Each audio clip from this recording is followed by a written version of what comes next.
Buenos días, asambleísta. Vaya ¿Cómo está bien. usted? No, nos da un comprendido No para llega a saber los si ya 92 todavía, está tenemos durísimo. retorno o no tenemos retorno. Hola, hola. Buenos días, tenemos retorno, asambleísta. Buenos días. Buenos días, ¿me escuchan? Sí, lo escuchamos clarito. Qué gusto saludarlos, buenos días, un abrazo desde la capital de la República. Gracias por la invitación, siempre a las órdenes. Un abrazo. Muy bien. Vamos a analizar este tema del juicio político con algunas interrogantes y algo que pudimos ver en la noche y que hoy lo vemos en la mañana también. Hoy estamos viendo a Fausto Murillo, que está ahora en el Consejo de la Judicatura. Los interpelantes y la causa era por el incumplimiento de funciones a los miembros del Consejo de la Judicatura. Sin embargo, los legisladores en la noche han denunciado presiones, llamadas, ofrecimiento de cargos, notaría, dinero, ¿no? Como parte del supuesto cabildeo para el juicio político.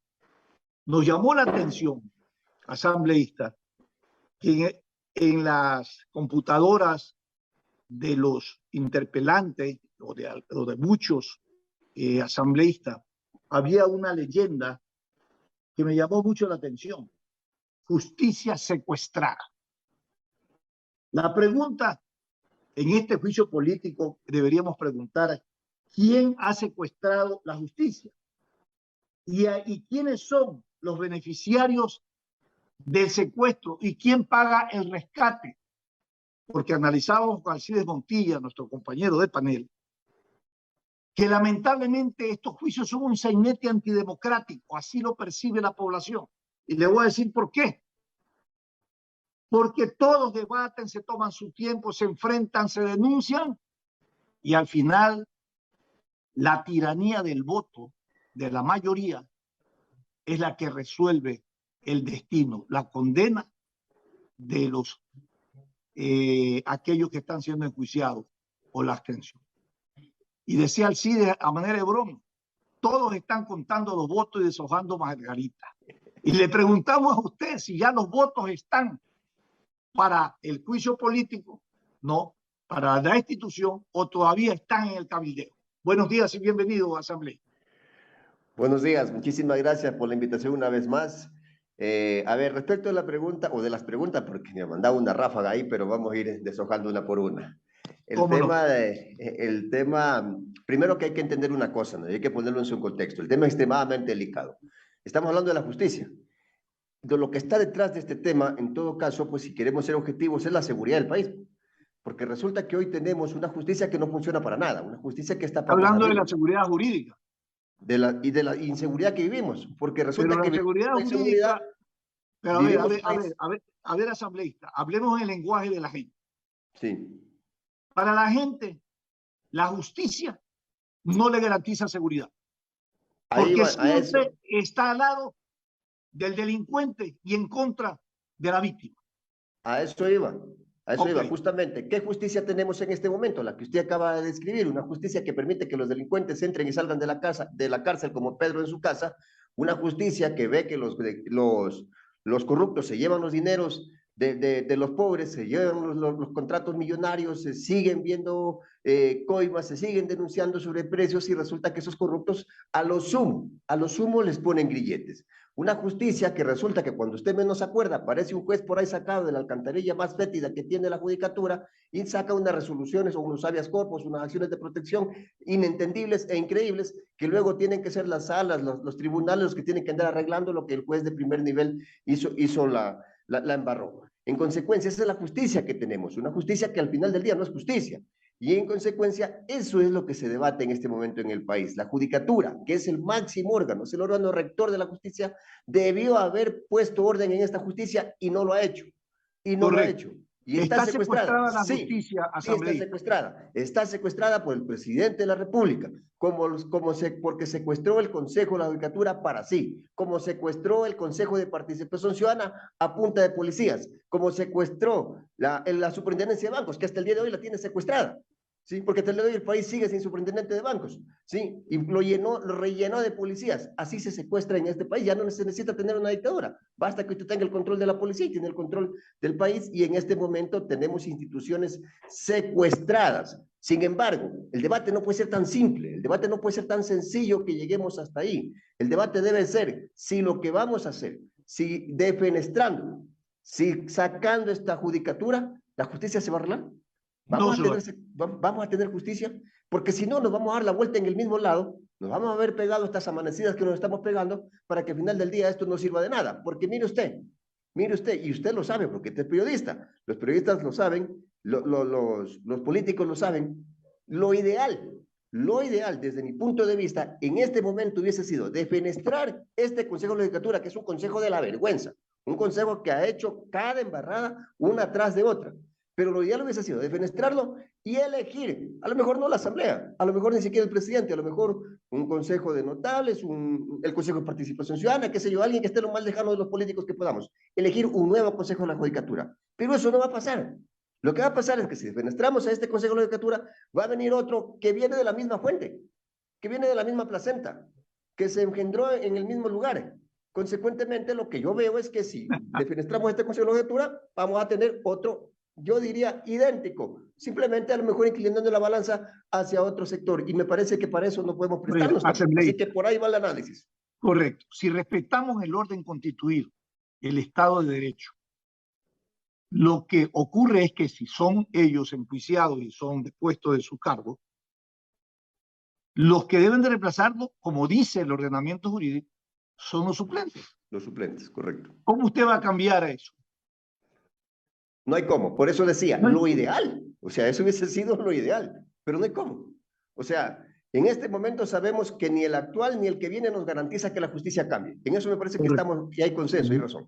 Por eso decía que lo ideal hubiese sido elegir un nuevo Consejo de la Judicatura en el marco del contexto de la realidad que vive la justicia del país. Pero no se puede. Entonces, ahora, ¿qué tenemos? Lo que viene, uno igual prácticamente este. O peor, esta es una práctica reiterativa.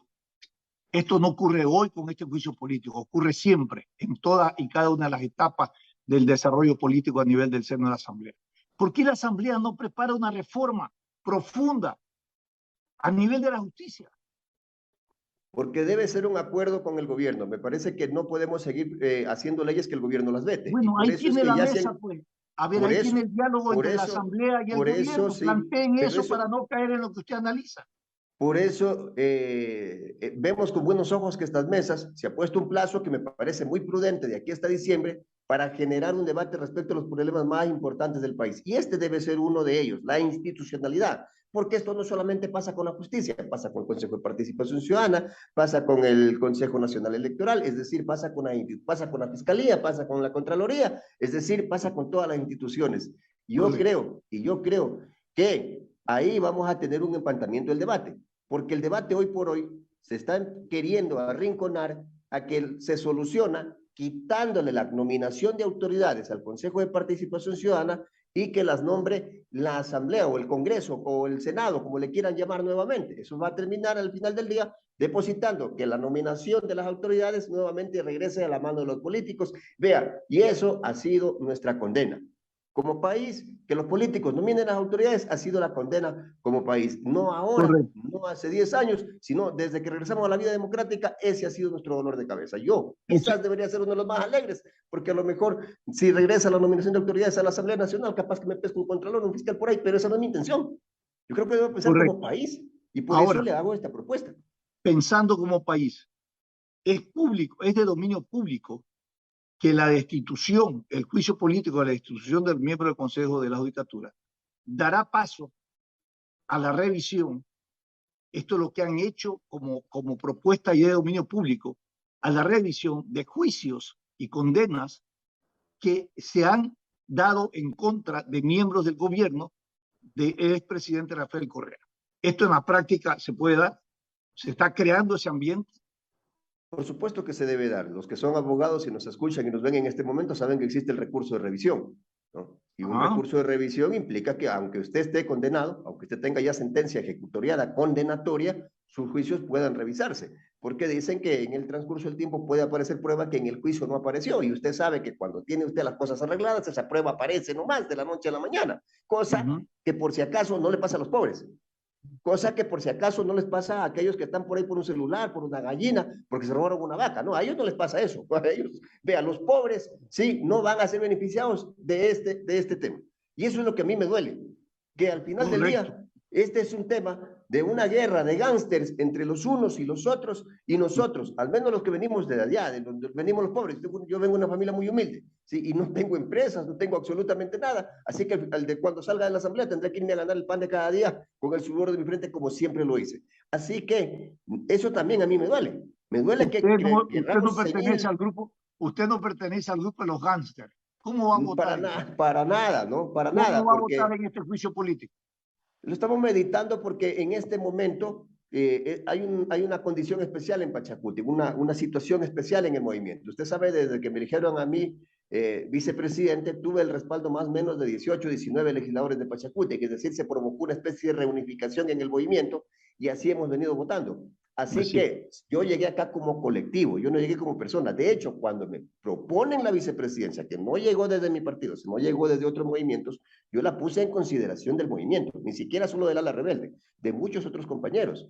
Y una de mis propuestas de campaña, por decirlo de alguna manera, fue luchar por la reunificación del movimiento. Así que hoy estamos conversando, habríamos más o menos 16, 18 votos de Pachacuti que trataríamos de sacar una decisión en conjunto, como Pachacuti. Estamos tratando de reunificar el movimiento. Nos coge este tema de esta votación en esta reunificación.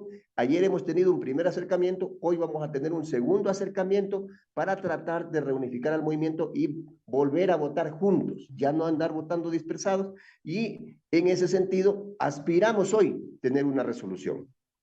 Ahora, usted sabe que más allá de la aspiración de la reunificación, que no ha podido lograrlo el asambleísta que se ha hecho cargo de la coordinación, que fue que lo Salvador Quispe. reemplazó. Sí, Salvador Quispe. De por medio hay ofrecimientos, canonjías para torcer la voluntad de esa iniciativa de unificación de este movimiento histórico, del movimiento indígena. Una de las cosas que yo más detesto es este tema de las acusaciones sin fundamento. Esas acusaciones le hacen mucho daño al país, le hacen mucho daño a la política y a la política seria, ¿no? A la clase política seria y al final del día al país. Mire usted lo que pasó con la acusación del presidente contra 5 miembros de Pachacuti. Les dijo Sí. de todo. La prensa tuvieron un linchamiento mediático que los revolcaron, ¿sí? Prácticamente, si hubiese habido ese día un tribunal, ¿sí?, popular, eran linchados, eran declarados culpables, capaz que les daban la pena de muerte. Y resulta que el presidente dice que nunca tuvo pruebas. Oh, resulta que el presidente dice que alguien le contó, pues, y ahí ya, pues, o sea, ¿Ustedes no había han que... pensado declarar temeraria esa acusación del presidente? Yo, cuando el presidente los acusó, porque fue uno de los primeros que salió al frente, les dije, les recomendé a los compañeros, síguenle un juicio, porque nosotros podremos ser pobres, ¿sí? Pero cuando uno es honrado, cuando uno no tiene rabo de paja, inmediatamente su honra la defiende hasta con su vida. Y yo les dije aquella ocasión, se los recomendé, y lamentablemente los compañeros no quisieron hacerlo. Bueno, cada quien piensa como sea, pero en todo caso yo siempre he dicho que eso no se puede hacer. Hoy la historia se repite, que están repartiendo notarías, que están repartiendo no sé qué cosas, etcétera. Vea, para empezar hay que ser serios con el país. Desde mi punto de vista, puedo estar equivocado. Como jurista, como abogado, yo conozco que para sacar un notario, que es lo que tendrían que hacer, sacar un notario para poner otro de los que están supuestamente repartiendo. No se lo puede sacar con un decreto, pues con una resolución del Consejo de la Judicatura. De acuerdo a la ley, establece que los notarios primero están en funciones prorrogadas y no podrán ser reemplazados mientras no haya un proceso de evaluación general a todos. Y Está bien, segundo, a Darwin, través de pero un no está tan concurso. alejado de la verdad la acusación. Acuérdese que la señora Yori declaró ella misma que todas las autoridades en su provincia la había puesto ella Eso es para otra cuando cosa. fue nombrada presidenta, acuérdense. Eso es otra cosa, pero a mí me gustaría que las denuncias, mire, en el caso de la señora Yori, a confesión de parte, pues ya relevo de prueba, ¿no? Pero me gustaría que cuando alguien acuse, lo haga con pruebas. No puede decir, oiga, a los periodistas de Radio Atalaya le dieron una notaría y por eso ya los callaron. Eso no está bien, pues, o sea, no está bien. A Hay ver, los muéstrame las votos, pruebas. Darwin, asambleísta, hay No los veo los votos votos, para la no censura veo de la los votos, institución. les soy honesto Más que o no veo menos, los ¿cómo votos. percibe usted eso? No veo los votos para la destitución. No ve. Ayer, así como usted dice, todos hemos estado con una calculadora en la mano. Creo que actualmente, a esta hora, a la hora que estamos hablando, tendrían más o menos unos 86 votos para ir por la institución. Recordemos que son 92. A mí me parece esto un absurdo, por cierto. Yo no estoy de acuerdo con esto, porque mire usted, le voy a poner sobre el tapete un detalle interesante. Para votar, para sancionar, para defenestrar, para censurar al Consejo de la Judicatura se necesitan 92 votos. Resulta que el Consejo de la Judicatura viene a ser como un hijo, como alguien que parió el Consejo de Participación Ciudadana. Es decir, pero para votar al Consejo de Participación Ciudadana se necesitan 70. O sea, me parece que las cosas deberían ser al revés, ¿no? Claro. Entonces, ahí, además de que el Consejo de Participación Ciudadana, hoy en día sus miembros son elegidos por votación popular, pero resulta que los que son elegidos por votación popular necesitan menos votos para ser sacados de ahí que los que fueron elegidos por ellos. Entonces, me parece que las cosas aquí están al revés. Ahí vamos a trabajar en una, ya hemos conversado con los compañeros, vamos a trabajar en una reforma al Código Orgánico de la Función Judicial, que de la función legislativa, a la Ley Orgánica de la Función Legislativa, que dicho sea de paso, ya he planteado algunas reformas que nos limitan a los asambleístas actualmente. Le pongo un ejemplo. En este momento, usted le sigue un juicio a cualquiera de los ministros, bueno, cualquiera de los que nosotros podamos seguir el juicio político, y resulta que no puede agregar prueba nueva. ¿Sí? Es decir, asegúrese de que el consenso entre el bloque de Pachacuti entre hoy y mañana lo logren, porque acabo de escuchar al representante de Pachacuti, al asambleísta, se me olvida, ¿cómo se llama el sociólogo? Bueno, Quispe. Salvador Quispe. Y dice, Salvador, y dice que todavía no está consolidado, que los votos no existen y que, bueno, y están trabajando en ese proceso. Sí, nosotros estamos tratando de ponernos de acuerdo. Va a ser difícil, y le mentiría si le digo que vamos a salir los 24 asambleístas de Pachacuti unificados en esta votación, pero difícil. Creo que vamos a repetir el tema de cuando se eligió a Darwin Pereira como vicepresidente, que una gran mayoría nos allanamos por tomar una postura única, y esperemos esa mayoría mantenerla como la hemos venido manteniendo en las últimas votaciones. 17 votos entonces, más o menos. Más o menos 16, 17 votos tendríamos el día de hoy para sacar una resolución unificada que, al menos de lo que ayer conversamos, estaríamos incluso en capacidad de denunciarla al país en rueda de prensa en el momento que la tengamos. Eso es importante, transparentar esa decisión política. Alcides Montilla continúa con esta importante entrevista en un diálogo con el asambleísta Darwin Pereira. Don Darwin, usted ha dicho que esta es una guerra de mafias, ¿verdad? O de grupos mafiosos. Yo pensé que usted iba a decir, no vamos a votar por ninguno de los dos, es lo más lógico. Porque usted llega a Machala y lo primerito que le va a decir, alza mentiroso, pues. Porque dijiste que calificaste de guerra de mafia, votaste por uno de los dos, pues oiga, don Darwin. Yo tengo mi criterio propio, ¿no? Yo tengo mi criterio propio. Si usted me pregunta a mí, yo creo que deberían irse. Sin embargo, como le decía en la pregunta anterior al compañero, yo no puedo lanzarme y decir que es mi tesis la que va a primar sobre el resto de compañeros. Yo respeto mucho su posición y me allanaré a lo que la mayoría de mis compañeros digan. Si dicen vamos por la abstención, yo iré por la abstención. Con eso no favorecemos a ninguno de los dos. Aunque en este momento la abstención de ley favorece a alguien. El no de ley favorece a alguien y el sí de ley favorece a alguien. Incluso el blanco favorece a alguien. O sea, con los votos, como quiera que votemos, vamos a favorecer a uno de los dos grupos. Don Darwin, además, pues oiga, ¿cómo es que usted ha hecho una propuesta para eliminar los sueldos vitalicios de los expresidentes y vicepresidentes y los correístas no lo apoyan? Y los correístas quieren que usted le dé el voto apoyándolos a ellos. ¿Cómo es eso? No solo eso, para que usted sepa lo inverosímil de la propuesta del correísmo es que se retome, es decir, que regresen todos los que fueron sentenciados por casos de corrupción a cobrar las pensiones vitalicias. O sea, a ese nivel me parece que no estamos nosotros, no llegamos por allá y nosotros nos vamos a mantener de que deseen eliminar las pensiones vitalicias para todos, porque además muchos de ellos cobran incluso jubilación, es decir, tienen doble sueldo del Estado. En consecuencia, es una pelea que la estamos dando. Esto no es cuestión de que seamos o estemos o no estemos de acuerdo con el correísmo. Hay cosas en las que estaremos de acuerdo y hay cosas como estas que puntualmente no estaremos de acuerdo. Oiga, no sé si es que la Asamblea no tiene tiempo, pero ha aprobado una condena al bloqueo de Estados Unidos a Cuba. Oiga, no tienen otros temas que atender. Aquí hay crisis en el país, pues oiga, deje que resuelva Estados Unidos su bloqueo con Cuba. Le digo una cosa, Cuba en este momento puede hacer comercio con 187 países en el mundo. ¿De qué es lo que me habla? Pues oye, ¿no saben ustedes en la Asamblea esa situación? A ver, ese tema se lo planteó toda vez de que se vino una votación en la ONU, nada más por eso. Sin embargo, quien tiene la última palabra y de acuerdo a la ley, quien maneja la política exterior del país es el presidente de la República. Así que él es nuestra voz, aunque no nos guste o no nos guste, él es el que nos va a representar y quien finalmente va a tener su voto en esta votación de la ONU. Sin embargo, me parece que también pues algo tenía que decir la Asamblea No y es ahí vinculante, ¿no? no, no es vinculante. El presidente, pues obviamente, de acuerdo a la ley, él es exclusivo en esto. Simplemente lo que nosotros se convierte, según una recomendación, en un pedido de la Asamblea, pero es ya potestad de él recogerlo o no recogerlo. Gracias. Adelante, Stalin. Muy bien, asambleísta, realmente ha sido una entrevista muy interesante de visiones, posiciones y de valores respecto a cómo pronunciarse en situaciones de crisis, que es lo que vivimos en este momento.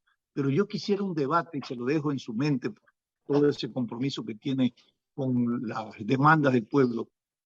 Quisiera ver un debate en la Asamblea Nacional para resolver los problemas de la mayoría de la población que tienen que ver con seguridad, que tienen que ver con empleo, que tienen que ver con atención de los servicios fundamentales, que son salud, que son seguridad social. ¿Cuándo el debate de la agenda del pueblo en la Asamblea Nacional, asambleísta? Ya se ha dado ese debate, ya se ha dado y se van dando conforme va pasando el tiempo. Nosotros aquí en la Asamblea equiparamos los sueldos de los docentes, unos sueldos injustos, que en este momento la misma Corte Constitucional nos dio la razón. Nosotros en esta Asamblea Nacional creamos una carrera la ley de carrera sanitaria que no tenían los médicos, que no tenían una carrera como la tienen los docentes, que tienen un registro escalafón y todo este tipo de cosas. Hoy lo tienen ya los médicos, claro, que está en potestad del presidente todavía de ver si la veta o no la veta. Trabajamos una ley humanitaria para que los médicos puedan tener, los médicos que trabajaron en pandemia, nuestros héroes de capa blanca, puedan tener un puntaje adicional en los concursos de mérito de oposición. Lamentablemente el presidente la vetó totalmente, la podremos volver a tratar de aquí a un año. Pues son los juegos de la democracia y vamos avanzando en otros temas que son muy importantes. Por ejemplo, hace 3 meses más o menos aprobamos, lamentablemente esta noticia no la difunden mucho los medios, aprobamos un tratado con Estados Unidos, un convenio que nos permite que el SRI de Ecuador con su émulo de Estados Unidos, ese río, como se llame, puedan compartir información de los contribuyentes. De tal manera que evitemos este tema de que muchos sacan la plata del país y se la llevan a otro lado, se la llevan especialmente a Estados Unidos. Entonces, al menos ahí ya logramos aprobar un convenio que era pedido por el mismo gobierno. Mire usted que, por ejemplo, en ese caso votamos por unanimidad todos. Yo creo que trabajamos en temas importantes. Muchas veces, lamentablemente, no se comunican, pero se está avanzando. Hay que comunicar, lo que no se comunica no existe. Lamentablemente, esa es una de las falencias que hay desde la Asamblea Nacional en el trabajo que realiza y también desde el gobierno. Se le ha criticado tanto que no tiene una pedagogía comunicacional que llegue verdaderamente con resultados y que la gente se entere de lo que están haciendo. Correcto. Darwin Pereira, asambleísta, primer vicepresidente de la Asamblea Nacional, ha estado con nosotros. Gracias, asambleísta. A ustedes, muchísimas gracias. Buenos días, un abrazo. Felicidades.